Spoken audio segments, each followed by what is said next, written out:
أعوذ بالله السميع العليم من الشيطان الرجيم بسم الله الرحمن الرحيم الحمد لله رب العالمين وبه نستعين وصلى الله على محمد وعلى الطاهرين وعلى الله دائم أجمعين من الآن إلى قيام يوم الدين من رب العالمين صلى الله عليك يا أبا عبد الله صلى الله عليك يا أبا عبد الله صلى الله عليك يا أبا عبد الله وعن الله غاتليك يا رحمة واسعة وباب النجاة الأمة سيدي يا حسين يا حسين يا حسين يا ليتنا كنا معكم فنفوز فوز العظيم. Oh, si nous aurions été là, la victoire aurait été grandiose, Inch'Allah. Bismillah ar-Rahman ar-Rahim. Allahumma kun li walilika al-Hujjat ibn al-Hasan salawatuka alayhi wa rabahi. في هذه ساعة في كل ساعة وليا والعافظا قائدا وناصرا ودليلا وعينا حتى تسكنه وعدك ثوان وتمتعه فيها طويلا برحمتك يا أرحم الراحمين.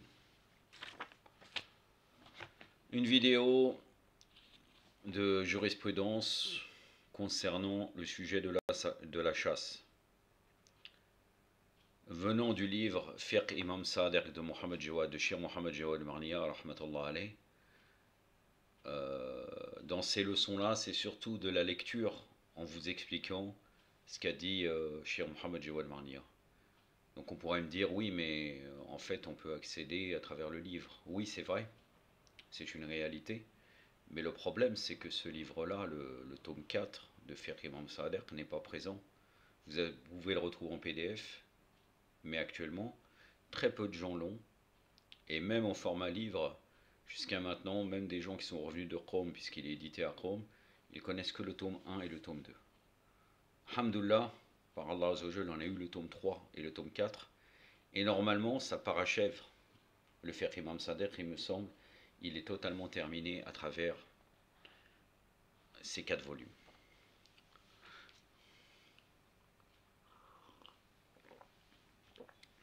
Pardon. Donc je vais vous parler de la chasse. Le terme en arabe c'est sayd. Sayd, c'est la chasse ou la pêche. Ça ne change pas. Au niveau du terme, c'est le même acte. Et je dois préciser que parfois nous pouvons trouver dans les hadiths que le sayd, la chasse, est haram. De quelle chasse parle-t-on? Là, ce qu'on traite dans la jurisprudence là, sur le sayd, donc sur la chasse, c'est la chasse qui est autorisée. La chasse qui est autorisée, c'est dans le contexte de se nourrir, ou bien de nourrir sa famille, ou bien voilà. C'est-à-dire, ce n'est pas pour l'agrément. La chasse pour l'agrément est interdite. Comme par exemple les califes usurpateurs injustes abbassides, par exemple Haroun el-Rachid, Haroun el-Dalal, qui chassait, c'est très connu. Et les chasses à cour, par exemple des rois, en France par exemple, etc. La chasse pour l'agrément n'est pas autorisée, car les animaux sont faits pour être mangés ou être utilisés dans des choses réelles, non pas pour l'amusement d'un être humain, on va tuer un animal. C'est pour cela que dans la culture chiite, je ne sais pas, franchement je ne sais pas s'il y a des textes sur cela, mais on appelle l'imam Reda aussi, dans certaines cultures populaires, le gardien de la gazelle. C'est pour ça qu'il y a plusieurs tableaux et images. On voit l'imam Reda, ou une gazelle, puisqu'elle connaît son imam bien entendu, elle vient se réfugier auprès de l'imam Reda, et au loin un chasseur avec ses peaux, coiffé de ses peaux ou des choses d'animal, et voilà, elle est venue sûrement parce que de toute façon la personne qui voulait la tuer, peut-être ce n'était même pas halal, et il n'y avait rien de légal. On serait très bien que même dans l'égorgement, l'animal vraiment, si on sait comment s'y prendre, et il y a des vidéos sur cela, il est apaisé en réalité. Mais la plupart d'entre nous, on n'arrive pas à bien appliquer les règles d'égorgement pour que l'animal ne soit pas paniqué. Et donc normalement, psychologiquement, l'animal ressent ce qu'on veut. Il y a forcément une différence entre quelqu'un qui va le tuer pour une raison légale et halal et quelqu'un d'autre. On va commencer par définir le mot sayd, donc la chasse ou la pêche. Donc il a deux sens. Le premier est le fait de prendre un animal qui n'est pas domestique. Ça c'est important, c'est-à-dire que la chasse concerne les animaux qui sont non domestiques, comme une gazelle, un oiseau, un poisson par exemple. Les jurisconsultes sont unanimes à dire qu'un tel acte est licite. Leur preuve pour cela est les textes islamiques, dont le verset qui dit « Il vous est interdit de consommer la bête morte, le sang, la viande de porc, celle d'un animal immolé, à d'autres divinités qu'Allah, la bête étranglée, assommée, morte, d'une chute ou d'un coup de corne, ou celle qui a été entamée par un carnassier à moins qu'elle n'ait égorgé à temps, ainsi que celle qui a été immolée sur un autel païen. » Surat al-Maïda, le verset numéro 3. Donc la sourate de la table servie, la sourate numéro 5, le verset numéro 3.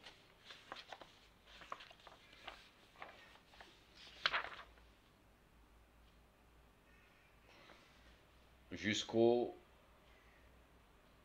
milieu du verset.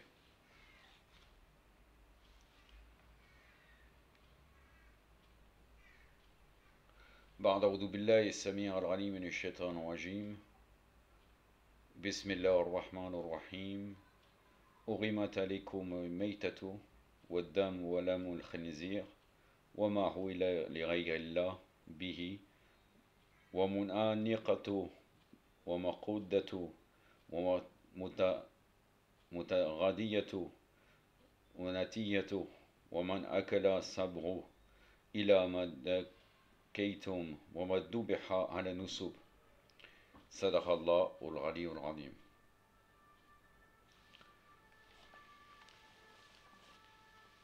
Donc là, nous voyons à travers ce verset la preuve que c'est autorisé, mis à part cela, de ces interdictions-là, de consommer et donc de chasser d'autres animaux que ceux qui sont cités ou dans quel contexte. Il y a aussi le verset qui dit « Vous est permis de pêcher en mer et de vous nourrir du produit de votre pêche, que vous soyez à demeure ou en voyage, mais la chasse vous est interdite tant que vous êtes en état de sacralisation. Craignez Allah, vers qui vous serez un jour amené. » Ça c'est la sourate, toujours la sourate Al-Maïda, donc la sourate de la table servie, le verset 96.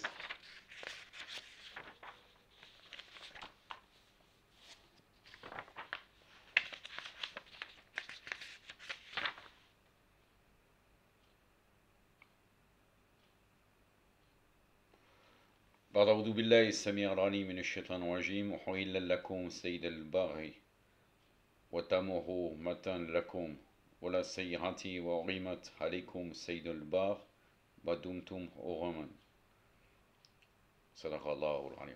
Donc là on voit très bien que Saïd, ça concerne la pêche aussi, vous sont déclarés licites la pêche en mer, et c'est le même terme, Saïd, avec la chasse terrestre, sur terre, ainsi que sur la mer.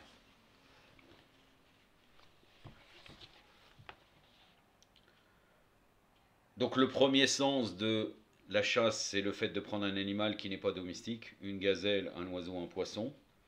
Le deuxième sens, c'est le fait qu'un animal soit tué avec un outil de chasse, comme la flèche, l'épée ou par un chien de chasse. On va y revenir. Et donc là, on va parler, dans tout ce chapitre, on va parler de ça. Comment ça se passe la chasse avec un outil de chasse, la flèche, l'épée ou un chien de chasse par exemple.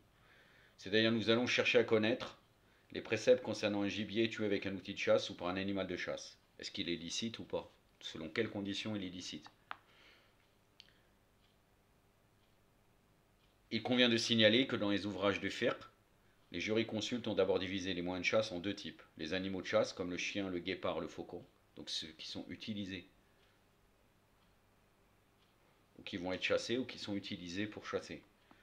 Et les outils de chasse comme la flèche, l'épée et le filet. Ensuite, ils ont cité les préceptes concernant un gibier tué à l'aide de l'un de ces moyens, et cela dans l'ordre suivant. Donc premièrement, le gibier tué par un animal de chasse.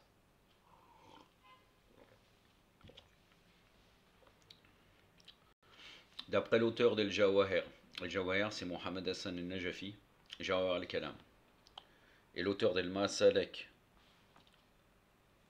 Et le Masalek, c'est Masalek el-Afham de Zainuddin ibn Ali al-Rameli. Il est mort en 966 de l'Hégire. Normalement, c'est soit Shahid el-Wal, très connu, soit Shahid el-Sani. Il me semble que lui, Zainuddin ibn Ali al-Rameli, c'est Shahid el-Sani, très très connu pour le fiqh. Il est notamment l'auteur du commentaire de l'Umma Dimashqiya qui est étudié dans le deuxième niveau de Hawza. Donc d'après l'auteur d'El Jawahir et l'auteur d'El Masalek et d'autres savants, les jurisconsultes sont unanimes à dire ceci. Si un chien tue un gibier, conformément aux conditions que nous allons citer, il sera considéré comme une bête qui a été égorgée conformément à la loi islamique. Cet avis s'appuie sur El-Ijma. El-Ijma, là donc c'est la réunion des savants, y compris l'imam infaillible, sur cette question. Et les textes islamiques, dont le verset coranique, il dit « T'interrogeons sur ce qui leur est permis. Dis-leur, tout ce qui est bon vous est permis. Vous pouvez manger après avoir invoqué sur lui le nom d'Allah, le gibier saisi par les animaux que vous avez dressés comme des chiens de chasse, d'après ce que Allah vous a enseigné. Craignez Allah, Allah est prompt dans ses comptes. » Donc là, le verset est très clair. Il prouve qu'on peut manger ce qui a été chassé par cet animal qui va, le chien de chasse. C'est la sourate El-Maïda, ça le verset numéro 4. Donc toujours la sourate de la table servie, le verset numéro 4.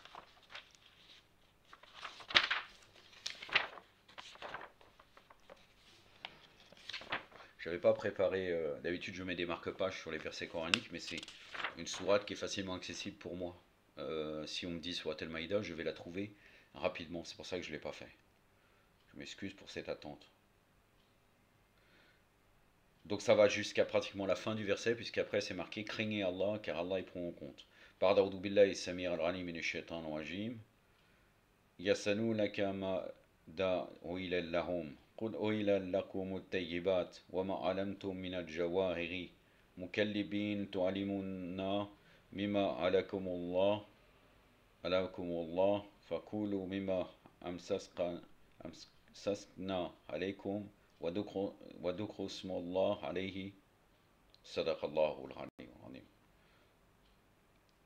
Donc mangez les proies saisies pour vous par les animaux de chasse que vous avez dressés, d'après ce qu'Allah vous a enseigné.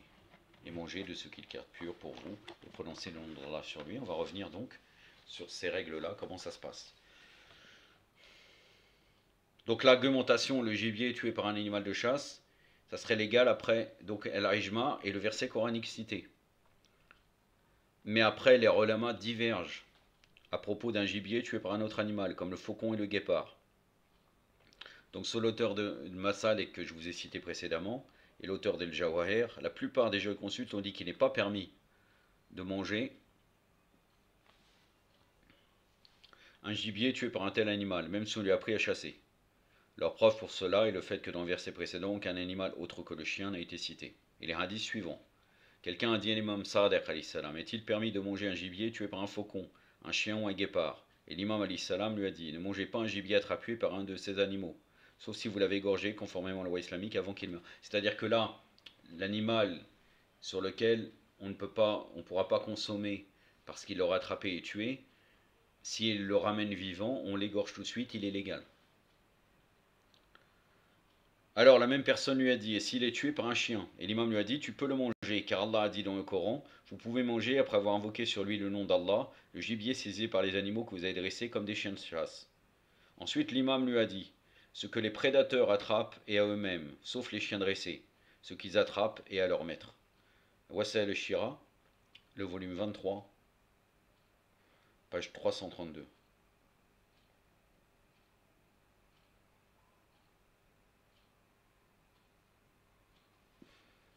Le hadith qualifié d'authentique par l'auteur d'El Jawahir, là c'était dans le volume 36 de Jawahir al-Kalam, je ne vous ai pas cité les références tout à l'heure, je ne vais pas revenir, je les avais, mais par inattention je ne vous les ai pas citées, je vous les cite maintenant. El Jawahir, donc le volume 36, page 9, il a authentifié un hadith où l'imam Sa'adq alayhi salam a dit, il n'est pas permis de manger ce qui a été tué par un animal dressé, sauf si celui-ci est un chien. Et c'est un hadith qui vient de Wasail al-Shira, volume 23, page 339.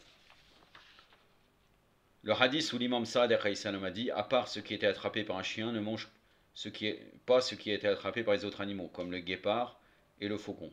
Que si tu l'as égorgé, non, mange ce qui a été attrapé par les autres animaux, comme le guépard et le faucon, que si tu l'as égorgé conformément à la loi islamique avant qu'il meure. Car Allah a dit dans le Coran, les animaux que vous avez dressés comme des chiens de chasse. Ça c'est le hadith venant de Wasail al-Shira, volume 23, page 340. Quand hadiths qui sont en contradiction avec ceux que nous venons de citer, ils n'ont pas été pris en considération par les jurisconsultes. Donc tout gibier attrapé par un animal autre que le chien est illicite. Donc il est interdit, sauf s'il a été égorgé conformément à la loi islamique avant qu'il ne meure.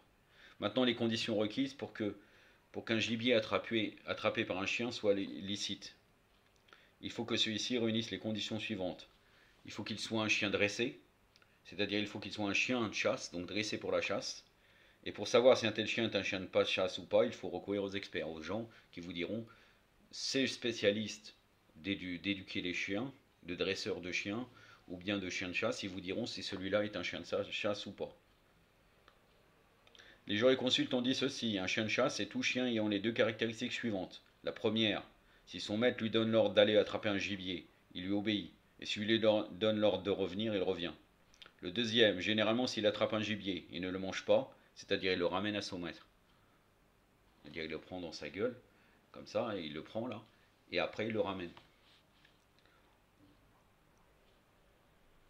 Donc le point numéro 2, il faut qu'il soit envoyé à la chasse par son maître. Donc la première condition, il faut qu'il soit un chien dressé, et on a défini qu'est-ce qu'un chien dressé pour la chasse. Deuxièmement, il faut qu'il soit envoyé à la chasse par son maître. Donc si un chien tue un gibier tout seul, c'est-à-dire sans qu'il soit envoyé à la chasse par son maître, celui-ci sera illicite. On va voir par la suite qu'est-ce que ça veut dire envoyé par son maître pour la chasse. Non pas seulement l'ordre, l'intention de la personne, qu'est-ce qu'il va dire le chasseur, etc. À propos de cet avis, donc cet avis qui dit qu'il faut qu'il soit envoyé à la chasse par son maître, l'auteur d'El Jawahir a dit à ma connaissance, il n'a été contesté par aucun jurisconsulte, personne n'a contesté cela. Quelqu'un a dit à l'imam Sa'd alayhi salam, si un chien qui n'a pas été envoyé à la chasse tue un gibier, son maître pourra-t-il manger celui-ci? Et l'imam lui a dit, alayhi salam, non.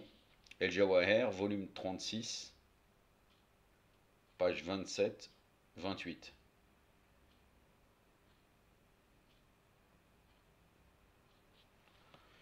Troisièmement, il faut que le chasseur qui l'a envoyé à la chasse soit un musulman, ou un individu considéré comme étant musulman, par exemple un enfant ayant atteint l'âge de raison et né de parents musulmans. Car l'envoi d'un chien à la chasse est une forme de tadkiya. Tadkiya, c'est l'égorgement, une purification. L'égorgement d'une bête conformément à la loi islamique, c'est ça tadkiya. On reviendra dans une autre vidéo quelles sont les règles de l'égorgement. Et pour que celle-ci soit valide, elle doit être faite par une personne musulmane, c'est-à-dire l'égorgement ou l'exécution de l'animal. Donc un fou ou un enfant qui n'a pas atteint l'âge de raison ne peut pas chasser à l'aide d'un chien. Quatrièmement, au moment où le chasseur envoie le chien à la chasse, il doit prononcer une formule comportant le nom d'Allah. Il dira par exemple, va au nom d'Allah, yedhab wa bismillah. Bismillah, yedhab, bismillah. Ou Bismillah ar-Rahman ar-Rahim, par le nom d'Allah, le clément et le miséricordieux. À propos de cet avis, l'auteur d'El Jawahir a dit, il s'appuie sur un grand nombre de textes islamiques. El Jawahir, volume 36, page 30. Parmi ces textes, on peut citer le verset coranique qui dit, vous pouvez manger après avoir invoqué sur lui le nom d'Allah, le gibier saisi par les animaux que vous avez dressés comme des chiens de chasse, d'après ce qu'Allah vous a enseigné. Le verset numéro 4 de Surat al-Maïda que je vous ai lu précédemment. Et le hadith où l'imam Sa'd a dit, si quelqu'un envoie son chien à la chasse sans qu'il prononce le nom d'Allah, il ne devra pas manger ce qu'il tuera. Et Wasail al-Shira, volume 23, page 358. Et d'après l'auteur d'El Jawahir, dans le volume 36, page 30, il a dit, les jurisconsultes sont unanimes à dire ceci. Si le chasseur oublie de prononcer le nom d'Allah, ce qui attrapera le chien ne sera pas illicite. Leur preuve pour cela est le hadith où l'imam Sa'd a dit, si tu as oublié de prononcer au nom d'Allah, tu peux manger ce qu'il a tué. Parce qu'en vérité, à la base, il connaissait cette règle. Il n'était pas ignorant, il a eu un oubli. Wasail al-Shira, volume 23, page 358. Mais si le chasseur ignore qu'il doit prononcer le nom d'Allah, alors s'il ne le prononce pas au moment où il envoie le chien à la chasse, il ne devra pas manger ce qui tuera. Il a envoyé le chien, après on lui a dit ouais mais t'aurais dû, tu connaissais pas les règles, t'aurais dû dire Bismillah. Le fait qu'il a envoyé comme ça, sans avoir oublié, alors qu'oublier les connaissait le jugement, ça c'est illicite. Il ne peut pas rattraper l'affaire. Par contre s'il oublie, il connaissait déjà la règle. Mais si le chasseur ignore qu'il doit prononcer le nom d'Allah, alors s'il ne le prononce pas au moment où il envoie le chien à la chasse, il ne devra pas manger ce qu'il tuera, car selon la règle, tout animal tué sans qu'on ait prononcé le nom d'Allah sur lui est un animal illicite. Et cela jusqu'aux preuves du contraire. La preuve du contraire, c'est l'oubli, par exemple, dans le hadith.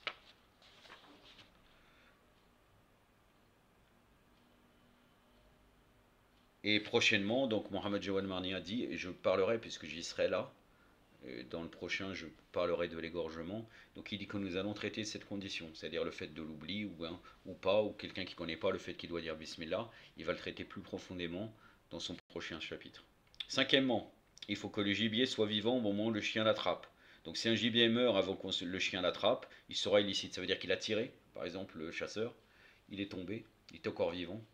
Et là quand il le prend, il est déjà mort l'animal, quand le chien le prend. En un mot, il faut que le chasseur soit sûr que le gibier a été tué par le chien. C'est-à-dire que là, vraiment, on a vu peut-être visuellement le chien qui l'attrape et qui bouge encore l'animal. Sinon, s'il est déjà mort, que c'est pas le chien qui l'aurait tué, même si parfois il le donne vivant à son maître pour qu'il l'égorge, et ben dans ce cas, il est illicite s'il est mort avant. C'est la même chose que le poisson, comme vous allez voir plus loin. Le poisson qui est mort dans le filet avant qu'il sorte de l'eau, tout animal si le poisson meurt avant qu'il sorte dans l'eau, il est illicite. C'est-à-dire en cas de doute, il ne devra pas le manger, s'il ne sait pas s'il a été tué par le chien ou bien s'il était mort auparavant. En effet, quelqu'un a dit à l'imam Sa'ad alayhi salam, si quelqu'un trouve un gibier mort, pourra-t-il le manger? L'imam lui a dit, s'il est sûr que c'est lui qui l'a tué, il pourra le manger. C'est-à-dire là, il parle de l'animal, le chien qui l'aurait tué. Il faut qu'il soit sûr. El-Wasaïl el-Shira, volume 23, page 365. L'auteur del Jawahir a dit, les textes laissent entendre ceci. Il n'est pas permis de manger un gibier que si on sait avec certitude qu'il a été tué d'une manière licite. Jawahir al-Kalam, donc toujours volume 36, page 42. Et c'est pour cela que les jurisconsultes ont dit ceci. Si un chasseur envoie son chien à la chasse et après l'avoir perdu de vue, il le retrouve près d'un animal mort, celui-ci devra être considéré comme étant illicite, car dans un tel cas on ne peut pas avoir la certitude que c'est le chien qui a tué l'animal. Parce que la règle, par exemple, de toute chose pure, jusqu'à preuve de contraire, n'a pas sa place ici. Parce qu'en vérité, une des conditions pour que l'animal soit pur, ça serait qu'il serait égorgé selon les rites ou tué selon les rites. Donc, la possibilité qu'on dirait non, c'est bon, j'ai un doute, ça ne peut pas exister parce que si on fait comme ça, on a une probabilité qu'on mange du haram.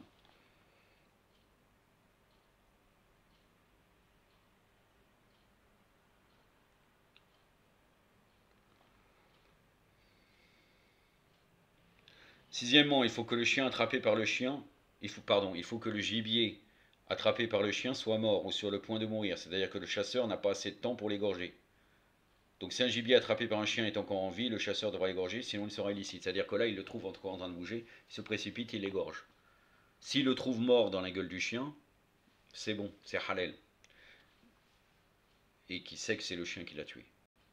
Mais si il est encore vivant quand le chien le ramène, il faut tout de suite l'égorger. Un chien peut être envoyé à la chasse par plus d'une personne et un chasseur peut envoyer à la chasse plusieurs chiens à la fois. Donc si un gibier est tué par plusieurs chiens, le chasseur peut le manger, à condition que les chiens qui l'ont tué soient tous des chiens de chasse. La preuve pour cela est le hadith où l'imam Sa'ad salam a dit, si tu trouves à côté de lui un chien qui on n'a pas appris à chasser, ne le mange pas. C'est-à-dire, tu sais pas le chien qu'est-ce qu'il a fait, et c'est pas un chien qui a été éduqué pour ça.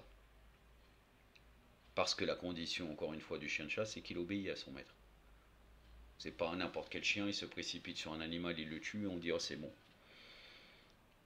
Le hadith de l'imam Sader qui dit si tu trouves à côté de lui un chien à qui on n'a pas appris à chasser, à côté de lui un chien, c'est-à-dire à côté du gibier, à qui on n'a pas appris à chasser, ne le mange pas, c'est Wasaïl el-Shira, volume 23, page 342. Si deux personnes envoient ensemble un seul chien, elles devront toutes les deux prononcer le nom d'Allah sur lui. Donc si l'une d'elles prononce le nom d'Allah et l'autre ne le prononce pas, le gibier qu'il aura attrapé sera illicite.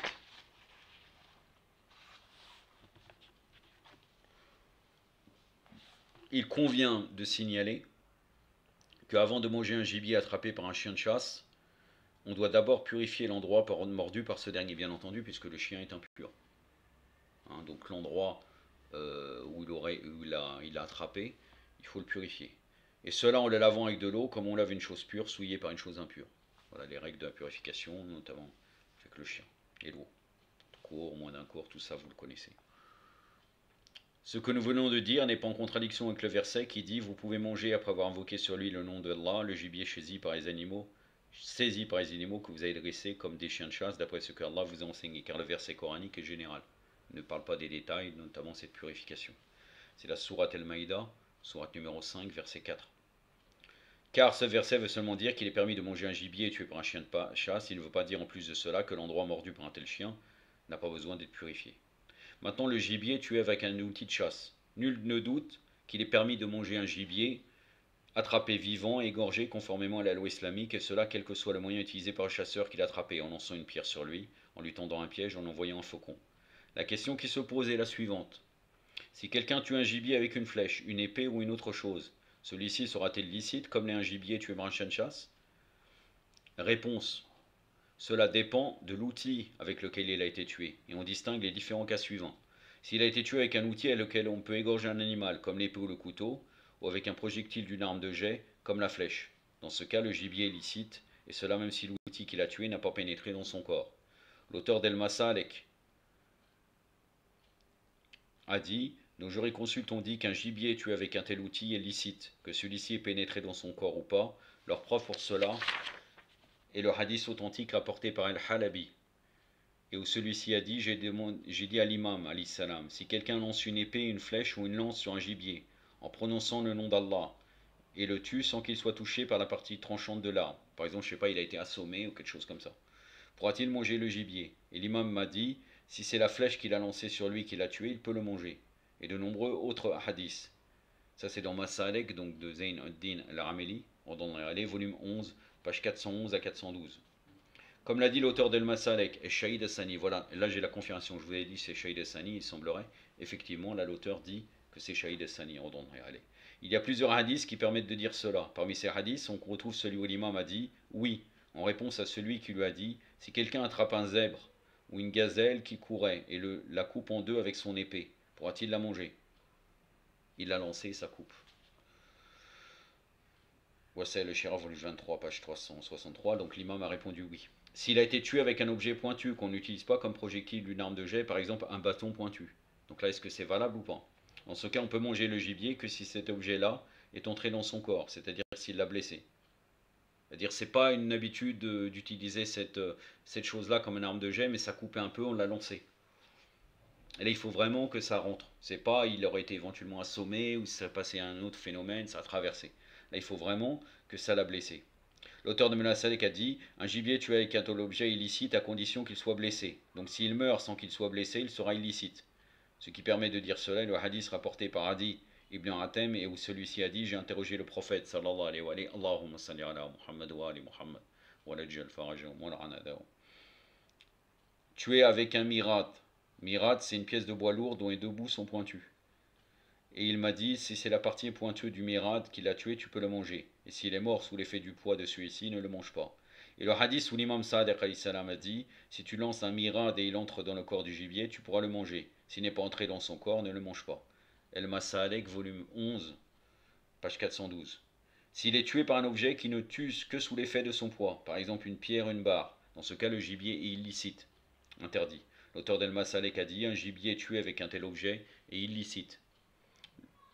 Que le coup qu'il a reçu l'ait blessé ou pas, qu'il ait coupé un de ses membres ou pas, la preuve pour cela est le hadith où l'imam Sadiq alayhi salam a dit non, en réponse à celui qui lui a dit: est-il permis de manger un gibier tué avec une pierre ou une boule de terre? En résumé, tout gibier tué avec une épée, un couteau, une flèche ou une chose analogue est considéré comme une bête égorgée conformément à la loi islamique, c'est-à-dire il est permis de le manger. Et il en est de même pour un gibier tué à l'aide d'un objet ayant une tête pointue, par exemple un bâton pointu, et qui a été blessé par cet objet. Quand au gibier tu as l'aide d'une autre chose, par exemple une pierre, une barre, un filet, un piège, il est illicite. Donc il faut qu'il soit pris vivant. Il est pris dans le piège, il est vivant, et là, on va l'égorger. Si on utilise un piège. Le gibier tué à l'aide d'une arme moderne. Si quelqu'un tue un gibier avec un fusil de chasse en respectant les conditions que nous avons citées, celui-ci sera-t-il licite comme l'est un gibier tué avec une épée ou une flèche? Mohamed Jawad Marnia nous dit, si un gibier est tué avec n'importe quel objet appelé arme, et conformément aux conditions que nous avons citées, il est licite. La preuve pour cela est le hadith où l'imam Baqir a dit, si quelqu'un blesse avec une arme un gibier sur lequel il a prononcé le nom d'Allah, puis celui-ci meurt et reste une ou deux nuits sans qu'il soit touché par un animal féroce ou un rapace, alors si le chasseur sait que c'est son arme qui l'a tué, il pourra le manger. Wasaïl le Shira, volume 23, page 362. Le mot arme cité dans ce hadith a une portée générale, c'est-à-dire il englobe tout objet appelé arme. Ce qui permet aussi de dire que cela est le hadith où l'imam Sa'ad a dit « mange-le ». En réponse à celui qui lui a dit « si un homme tire sur un gibier et l'assomme, puis les gens accourent vers lui et le coupent en morceaux, pourra-t-on le manger ?»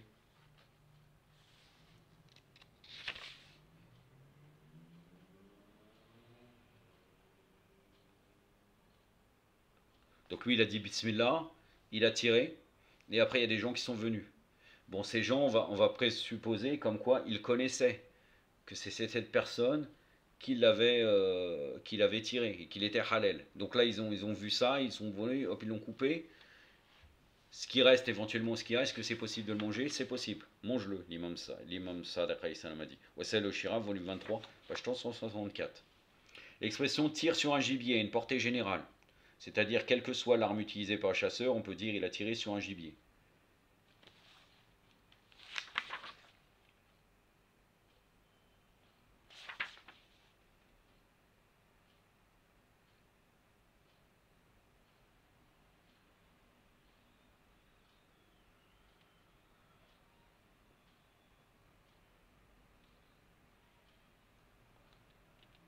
Dans son ouvrage intitulé Wasilat al-Najat, dans le chapitre ayant pour titre la chasse, Es-Sayyid Isfahani, Rahimullah a dit vraisemblablement un gibier tué avec un fusil est licite, à condition que la personne qui a tiré sur lui ait prononcé le nom d'Allah, et que toutes les autres conditions requises soient réunies. Wasilat al-Najat, volume 2, page 225. Es-Sayyid al-Hakim, là c'est Morsen al-Hakim, ce n'est pas le Marja récemment, il y a moins d'une année, qui est décédé, Mohamed Saïd al-Hakim. Ça là c'est Morsen al-Hakim, qui était après Ayatollah Bouroujerdi pour le Marjaïa d'Irak par exemple. Morsen el-Hakim a un même avis que celui-ci, il a dit dans son ouvrage intitulé Minhaj al-Salihin, vraisemblablement il est permis de chasser avec les fusils qu'on utilise aujourd'hui, surtout si la balle utilisée a une forme conique, que celle-ci soit en fer, en plomb ou en autre métal. Minhaj al-Salihin, volume 2, page 348. Avant ces deux savants et d'autres savants, Shiren Nahaqi avait dit la même chose dans son ouvrage intitulé El Mustanad. Là, c'est dans Mustanad de Shira, volume 15, page 316. Maintenant, les conditions requises pour le tir. Pour qu'un gibier tué avec un objet solide comme l'épée, la lance, la flèche soit licite, il faut en plus des conditions que nous avons citées, que les conditions suivantes soient réunies. Il faut que le chasseur soit musulman, il faut qu'il soit un individu raisonnable, il faut qu'il ait l'intention de chasser. C'est pas il a tiré au hasard, il a touché et peut-être il s'amusait, il a touché un gibier, il a touché un oiseau par exemple. Donc si quelqu'un tue volontairement un gibier sans avoir l'intention de le chasser, ou s'il tire involontairement et son coup atteint par hasard un animal, une gazelle, un oiseau, et le tue, il ne devra pas le manger. Il faut vraiment que l'intention soit reliée. Il faut que dans sa tête, c'est toujours dans sa tête l'intention, et on y reviendra à des leçons postérieures, Inch'Allah, sur l'intention. Il faut que sa tête, mentalement, il sait qu'est-ce qu'il est en train de faire.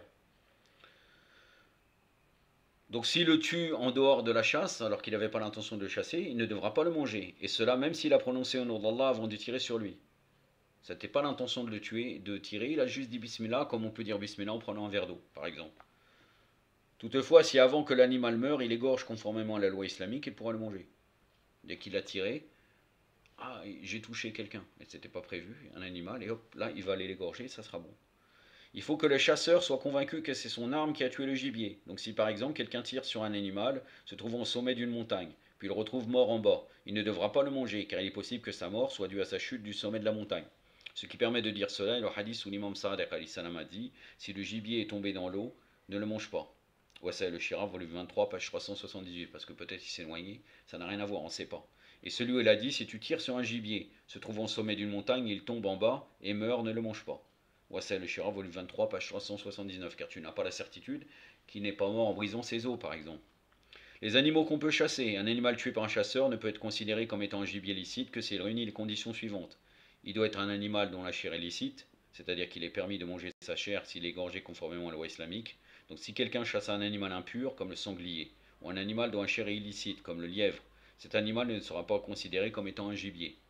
Nous avons cité dans le chapitre suivant, donc là j'en traiterai dans les prochaines leçons, les animaux qui peuvent faire l'objet d'une tadkiya, c'est-à-dire qui peuvent être égorgés ou purifiés, c'est-à-dire qui peuvent être mangés après les avoir égorgés conformément à la loi islamique, et ceux qui ne peuvent pas en faire l'objet. Il faut qu'il soit un animal sauvage ou un animal domestique devenu sauvage, c'est-à-dire c'est pas on va chasser une poule par exemple qui est habituée à rester dans un basse-cour. Par contre, s'il serait devenu sauvage, il s'est sauvé, il est devenu sauvage, et pendant plusieurs mois après on le retrouve, ou on le reconnaît, je ne sais pas comment, et bien là on aura le droit de le chasser. Il faut que, par exemple, lorsqu'un bœuf ou un chameau s'enfuit dans la forêt et devient sauvage. Ce qui permet de dire cela est le hadith où l'imam Saad salam a dit, si au moment où tu veux égorger un chameau, il s'enfuit à un endroit inaccessible, et tu as peur de l'affronter, frappe-le avec une épée ou donne-lui un coup de lance après avoir prononcé le nom d'Allah. Si tu fais cela, tu pourras le manger. Toutefois, si tu le retrouves vivant, tu devras l'égorger, conformément à la loi islamique. Wassel le Shira, volume 24, page 21. Quant aux animaux domestiques comme les moutons, les vaches, les poules, les pigeons, ils ne peuvent pas faire l'objet d'une chasse. C'est-à-dire, comme je vous ai dit, si on tire sur une poule, on ne peut pas considérer que si tu ne l'as pas égorgée, tu ne pourras pas la manger. Peu importe que tu aies dit Bismillah, etc. Ce qui permet de dire cela est le hadith où l'imam Sadiq a dit, si quelqu'un tue volontairement une bête d'une manière autre que l'égorgement, il ne devra pas la manger. Mais s'il est difficile de l'égorger, il n'y a aucun mal à ce qu'il la tue d'une autre manière. En réponse à celui qui l'a interrogé à propos d'un homme qui, après avoir prononcé le nom d'Allah, a tué un chameau ou un mouton en lui donnant un coup de sabre, un endroit autre que celui où on l'égorge. Troisièmement, il faut qu'il soit un animal qui peut se protéger contre le chasseur. Donc si quelqu'un tue un jeune animal qui ne peut pas s'enfuir ou un oisillon, il ne devra pas le manger. L'imam Sadiq a dit, si quelqu'un tire sur un nid et tue les oiseaux et les oisillons qui s'y trouvent, il pourra manger les oiseaux, mais il ne devra pas manger les oisillons. Car si un oisillon ne peut être un gibier avant qu'il soit capable de voler. C'est-à-dire qu'il faut qu'il ait une chance de pouvoir se sauver en vérité. Regardez l'islam, comment il est juste envers les animaux. Wassai le Shira, volume 23, page 384. Quelques préceptes. On devient propriétaire d'un animal sauvage ou d'un oiseau inapproprié, c'est-à-dire qui n'est pas domestique, par l'un des moyens suivants. En l'attrapant directement avec la main, en le prenant au moyen d'un piège, en lançant sur lui une pierre, un bâton ou un autre objet, de telle sorte à ce qu'il devienne incapable de s'enfuir. À ce moment-là, si c'est nous qui avons fait cela, il devient notre propriété. Mais il faut que cela soit fait avec l'intention de chasser l'animal. Donc si quelqu'un lance une pierre sur un animal sans avoir l'intention de le chasser, il n'en sera pas propriétaire. C'est-à-dire si quelqu'un le prend avant lui, il n'aura pas le droit de le lui enlever. Deuxièmement, si quelqu'un poursuit un animal avec une voiture ou un cheval jusqu'à qu'il soit incapable de s'enfuir, il n'en sera pas propriétaire. C'est-à-dire si quelqu'un d'autre l'attrape avant lui, il sera à lui, il n'aura pas le droit de le lui enlever car il n'a pas tiré sur lui, il ne l'a pas attrapé. Troisièmement, si un oiseau entre par hasard dans une maison et une personne étrangère le poursuit dans le but de l'attraper, le propriétaire de la maison n'aura pas le droit de l'empêcher de le faire. Certes, il aura le droit de l'empêcher d'entrer dans sa maison. Mais si l'oiseau n'est pas entré par hasard, par exemple si le propriétaire de la maison a jeté par terre des grains de blé pour attirer les oiseaux, aucune personne autre que lui n'a le droit de le chasser. Et si un oiseau construit un nid dans une maison ou une ferme, le propriétaire de celle-ci ne sera pas propriétaire de l'oiseau à cause de cela. Car, pour qu'il devienne propriétaire de celui-là, il faut qu'il l'attrape. Il devra la taper tout en ayant l'intention de en prendre possession. Quatrièmement, si quelqu'un attrape un animal avec un filet faible, puis l'animal se retire tout seul du filet et s'enfuit et une autre personne l'attrape, le propriétaire du filet n'aura pas le droit de le lui enlever. Mais si le filet est solide, alors si l'animal se retire, par exemple si le vent souffle et l'aide à se retirer du filet et une autre personne l'attrape, le propriétaire du filet pourra le lui enlever, car un tel cas est pareil au cas où quelqu'un a attrapé avec sa main un oiseau et après un moment celui-ci s'est envolé.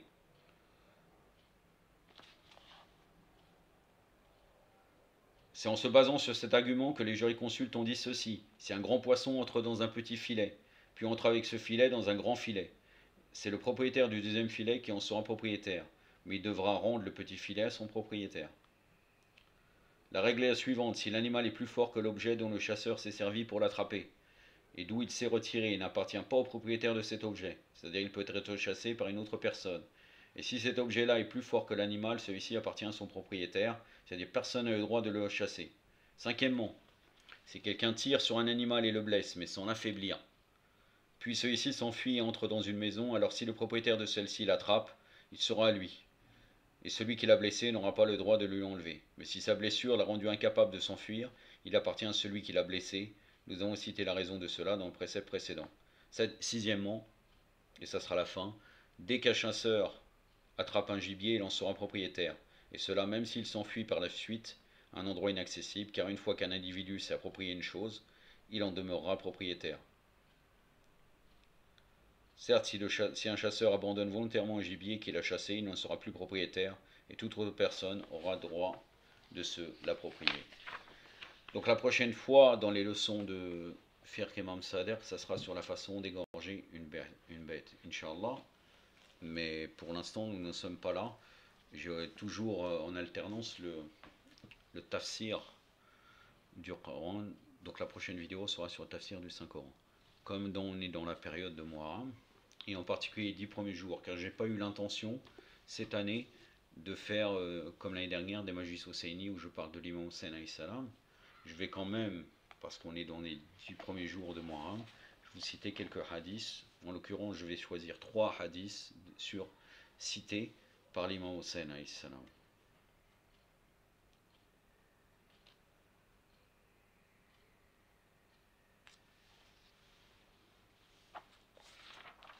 Je n'ai pas préparé concrètement les hadiths que je vais vous citer.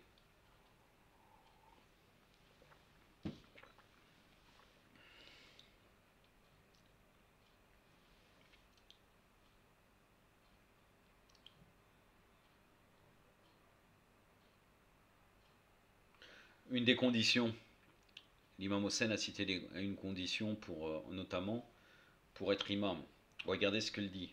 Seuls ceux qui connaissent Allah et qui sont fidèles à ce qu'il a décrété religieusement comme licite et illicite, ou comme légal et illégal, sont les dirigeants. Les dirigeants ou les imams, là ça peut être les dirigeants aussi d'un pays avec l'autorisation de l'imam. C'est dans ton Rafel Rokul, page 170.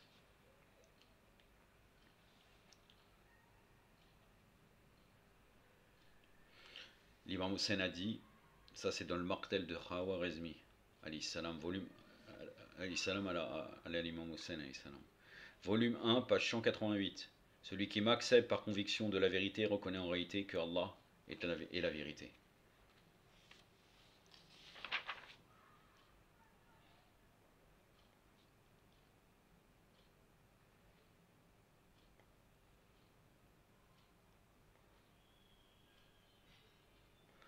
Il dit aussi, ça c'est dans le Torah Fel-Rokol, page 170 à 171, si vous ne vous soutenez pas, vous n'êtes pas juste avec nous, les tyrans se développeront en force. Vous domineront et œuvreront à l'extinction de la lumière de votre prophète, sallallahu alayhi wa sallam. Allah nous suffit. Nous plaçons toute notre confiance en lui. Vers lui nous nous tournons et vers lui se fait le retour. أكتفي بهذا القدر وصلى الله على سيدنا محمد وأترته الطاهرين والسلام عليكم ورحمة الله.